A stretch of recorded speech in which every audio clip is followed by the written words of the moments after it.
Dans cette vidéo, nous allons voir comment utiliser l'outil chanfrein dans une esquisse 2D. Il se trouve au même endroit que l'outil congé, si ce n'est qu'il faut cliquer sur la petite flèche noire ici pour y accéder, chanfrein d'esquisse.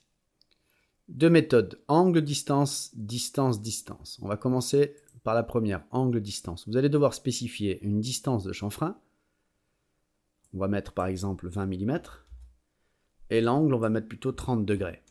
Comme pour le congé, il n'est pas forcément nécessaire que les deux entités se croisent et aient une intersection. Si je sélectionne ce segment et ensuite celui-ci, vous avez bien ici la cote de 20 ainsi que la cote de 30.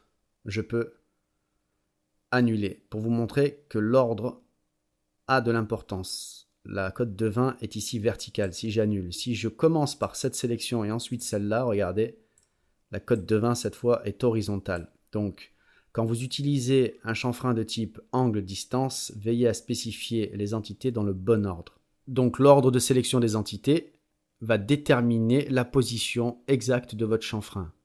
Je valide ce congé-là. Je réactive l'outil chanfrein. Ici par exemple, toujours avec les mêmes paramètres. Regardez, vous voyez, si j'annule maintenant, je vais dans l'autre sens. Vous voyez comment le chanfrein change. Je continue, je le réactive. Je vais mettre la valeur ici à 10 mm.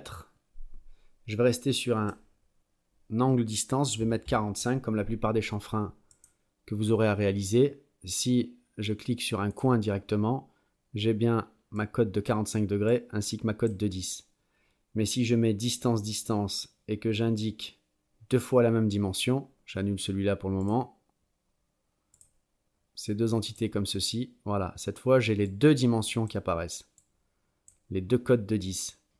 Et par contre, c'est plus judicieux de cocher distance égale, ce qui fait que quand vous cliquez un coin, vous avez automatiquement les deux cotes de 10 qui apparaissent.